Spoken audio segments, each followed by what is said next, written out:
On this episode of China Uncensored, gosh, with all those sanctions on Iran and North Korea, how do they keep developing their nuclear programs? Hi, welcome to China Uncensored. I'm your host, Chris Chappell. You know, international law is a funny thing. Why, I can hardly stop laughing. There is no world government, officially. So how do you get countries of the world to work together when there's really no way to enforce anything? Take, for instance, American trade sanctions on Iran and North Korea. The European Union and a number of democratic countries have also had similar sanctions. The idea is, if you restrict trading with these rogue regimes, it'll hopefully stop them from developing nuclear weapons and generally being horrible to their own citizens. Think of it like some sort of no school lunch for bullies policy. But the Chinese regime doesn't mind swapping sandwiches with Iran and North Korea. In fact, China is the biggest trading partner for both of those countries. This makes the rest of the world's sanctions way less effective. Both the Obama and Trump administrations have been repeatedly frustrated by their inability to force China's hand in cracking down on these countries. So, what can the US do? Well, the Chinese company ZTE found out. Never heard of ZTE? This is one of their recent TV ads. As you could tell from that commercial, ZTE sells skateboards. No, they actually sell cheap smartphones like the Blade V7 Lite. Apparently, ZTE is the number 4 smartphone vendor in the US. But smartphones are only a small part of their business. ZTE is also one of the world's biggest makers of telecommunications equipment. But while these kids were doing sick tricks on skateboards, ZTE was doing some extremely illegal tricks behind the US government's back. And eventually, they got caught. An unprecedented fine for US sanctions busting. Chinese telecom equipment giant ZTE agreeing to pay more than $1 billion in penalties and plead guilty to criminal charges for illegally shipping US-made technology to Iran and North Korea. ZTE is a Chinese company, so you might think it wouldn't be bound by the US's sanctions. But 25 to 30% of ZTE's components come from US suppliers. So when ZTE is shipping US-manufactured components to Iran and North Korea, that's illegal according to US law. And since ZTE has a subsidiary company in the US, that gives the US government a legal hook to go after them. With this action, we are putting the world on notice. Improper trade games are over with. Those who flout our economic sanctions, export control laws, and any other trade regimes will not go unpunished. They will suffer the harshest of consequences. Yeah, you lousy skateboarding teenagers. The US began investigating ZTE 5 years ago after this 2012 report from Reuters. ZTE sold Iran a powerful surveillance system capable of monitoring landline, mobile, and internet communications. It was worth millions of dollars. Their selling point? It wasn't made in China, but in the good old US of A. The investigation found ZTE directly or indirectly shipped about $32 million of US-made routers, microprocessors, and servers to Iran. Plus, it made 283 shipments to North Korea. But that's not the worst part. The worst part is, they lied about it. This top-secret document written by ZTE's legal department basically says, hey, upper management, you know all those illegal things we're doing, like exporting US products to rogue regimes?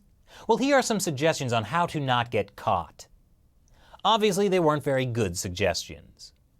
And this unprecedented penalty reflects ZTE's premeditated, egregious scheme to evade US law. ZTE's most senior managers lied to, obstructed, and misled investigators for years, only acknowledging the truth starting in March 2016 when we caught them red-handed. Well, yes, they are acknowledging it now. That's because after getting caught red-handed, ZTE installed a new chairman and chief executive, and this one issued a formal corporate-style apology. So we're cool, right? Right? At the beginning of this month, ZTE pled guilty to the charges of illegal shipping, as well as a charge of obstructing justice and lying to federal investigators. The judge fined ZTE nearly $1.2 billion, although they can save $300 million if they start complying with U.S. restrictions. And ZTE might not be the only Chinese company with its U.S. operations in trouble. Remember that top-secret ZTE document? Well, on page 3, it suggests looking at the example of another Chinese telecom company doing the same kind of illegal stuff. They refer to it by the codename F7, so there's no way to know. Just kidding. It's Huawei. I mean, what other company was trying to buy 3Leaf in 2010? Company F7 was no mystery to U.S. investigators either. Last year, Huawei was subpoenaed for similar violations, though no official charges have been levied against it yet. So what do ZTE and Huawei have in common? I mean, besides selling U.S.-made components to Iran and North Korea. They both have strong ties to the Chinese Communist Party. ZTE is a publicly traded company, but it's also a partially state-owned enterprise through a complex holding company structure. Huawei is privately owned, but gets generous support from the Chinese Communist Party, including major funding from Chinese state-owned banks. The party connections could explain why both ZTE and Huawei are trading with countries that have relatively small markets, even when it means putting their U.S. business at risk. As this article puts it, it is not surprising that the companies would tailor their export endeavors to further Chinese foreign policy goals. Policy goals that include supporting the Chinese regime's allies, Iran and North Korea. Back in 2012, the House of Representatives Intelligence Committee issued this report, saying ZTE and Huawei specifically were a threat to U.S. national security interests. One concern was that both companies had refused to provide details about their operations in Iran. There were other concerns as well.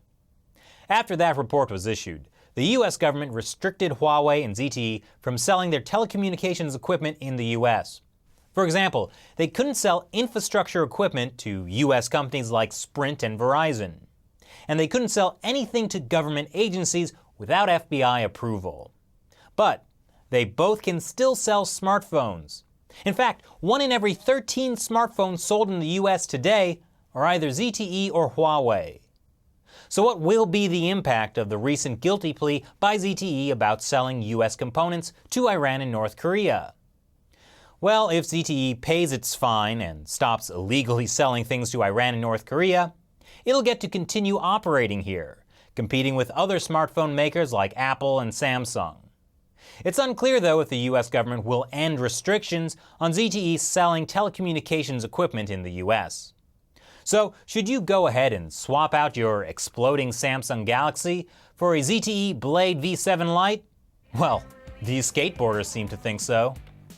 But while you may be safe from explosions, it doesn't mean you're safe from everything.